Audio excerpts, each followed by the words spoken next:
Hello મિત્રો, રામ રામ સીતારામ, જય દ્વારકાધીશ। કેમ છો મિત્રો? બધા મજામાં હશો। તો આજે આપણે ભાવનગરની માલપા આજે એવા સ્થળની મુલાકાત કરવાની છે, તમને જોતાં જ ખૂબ જ આનંદ આવશે અને આપણે સૌ સાથે મળીને મોજ માણશું। આપણા વ્લોગને અમને કન્ટિન્યુ બન્યા રહેજો। જય દ્વારકાધીશ। હેલો મિત્રો, તો અત્યારે આપણે જઈ રહ્યા છીએ, નીકળી ગયા છીએ આપણે જે સ્થળે તમને વાત કરી રહી છે। સ્થળ આપણે તમારી માટે સરપ્રાઈઝ છે, આપણા વ્લોગને કન્ટિન્યુ બન્યા રહેજો। સૌ સાથે મળીને આપણે સ્થળની મુલાકાત કરીશું અને આપણે ખૂબ જ આનંદ કરવાનો છે સ્થળની મુલાકાત કરીને।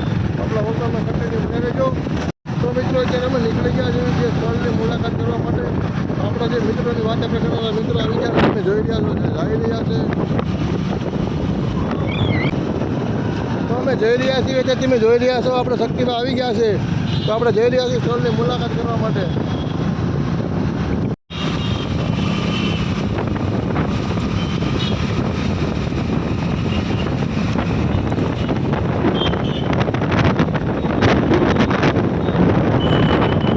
તો અત્યારે આપણે પહોંચી ગયા છીએ દેવબાગમાં, જે દેવનાથ મહાદેવ આવેલું છે ત્યાં। આ તમે જોઈ રહ્યા છો તો દેવબાગમાં દેવનાથ મહાદેવનું મંદિર આવેલું છે, ત્યાં આપણે પહોંચી ગયા છીએ।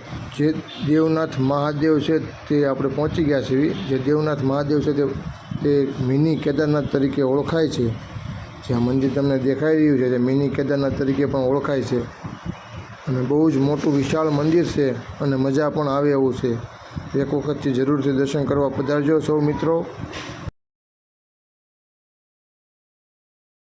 તો મિત્રો, અત્યારે તમે જોઈ રહ્યા છો જે તમને સરપ્રાઈઝ આપી હતી, સરપ્રાઈઝ આવડી આ હતી જે આપણે મિની કેદારનાથનું દર્શન કરવા માટે પહોંચ્યા હતા, તે સ્થળે પહોંચી ગયા છે અને ખૂબ જ મજા આવી આપણે દર્શન કરીને અને આનંદ મળ્યો અને બહુ મજા આવે તેવું મંદિર છે અને વિશાળ મોટું પાર્કિંગ છે।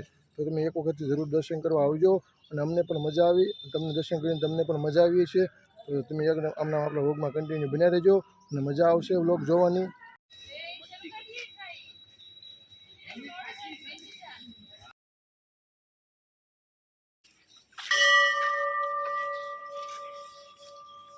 તો અત્યારે તમે જોઈ રહ્યા છો મિત્રો, આપણે જે દેવબાગની માલપા દેવનાથ મહાદેવ આવેલા છે જે મિની કેદારનાથ તરીકે ઓળખાય છે, ત્યાં આપણે દર્શન કરવા માટે પહોંચ્યા છીએ। જ્યાં અંદરનું મંદિર છે ભોળાનાથનું। તો આપણા સૌ મિત્રો સાથે મળીને ભોળાનાથના દર્શન કરીએ, તમને ખૂબ જ મજા આવશે, અમને પણ મજા આવી।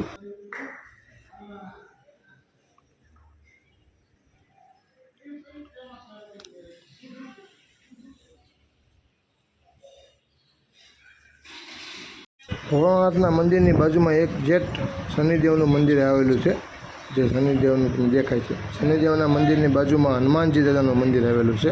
ભોળાનાથ આ બાજુ શનિદેવ અને આ બાજુ હનુમાનજી મંદિર, આ જે છે ભોળાનાથનું મંદિર છે। આપને બહુ જ મજા આવી છે અને આપણે દર્શન કર્યા અને આપને આનંદ થયો। આપણે દર્શન કરીને આવી રહ્યા છીએ, તમે જોઈ રહ્યા છો તે રીતે। તો મિત્રો, તમે જોઈ રહ્યા છો પાછળ જે મંદિર છે ભોળાનાથનું, કે જે આપણે સ્થળ છે, જે આપણે જ્વેલર્સ સર્કલ છે, જ્વેલર્સ સર્કલથી તમે આપણે નીલમબાગ જાઓ ત્યાં રસ્તામાં દેવબાગ કરીને સ્થળ આવેલું છે। દેવબાગની મારી પાસે દેવનાથ મહાદેવ આવેલું છે। દેવનાથ મહાદેવ જે મિની કેદારનાથ તરીકે ઓળખાય છે। તો એક વખત તમે દર્શન કરવા આવો, જ્યાં તમને કેદારનાથ જેવો અહેસાસ થાય અને ખૂબ જ વિશાળ મોટું મંદિર છે અને બહુ મજા આવે એવું મંદિર છે। તો એક વખત જરૂરથી દર્શન કરવા આવજો। તે દેવબાગની માલપા આવેલું છે, ભોળાનાથનું મંદિર છે, તો બધા દર્શન કરવા। તો મિત્રો, અત્યારે તમે જોઈ રહ્યા છો મારા મિત્ર છે શક્તિભાઈ, હું શક્તિભાઈ બંને દેવનાથ મહાદેવના દર્શન કરવા માટે આવ્યા હતા। તો આપણે શક્તિભાઈને પૂછ્યું કે આપણે દર્શન કરીને તમને કેવું લાગ્યું શક્તિભાઈ? બહુ મજા આવી દર્શન કરીને। આપણે કેદારનાથમાં હોય એવો અહેસાસ થાય છે। અમને આપ આવ્યા છીએ। હર હર મહાદેવ। તો વિડીયો તમને ગમ્યો હોય તો લાઈક કરજો, સબસ્ક્રાઈબ કરજો, બેલ આઇકન દબાવવાનું ભૂલશો નહીં અને શેર કરજો।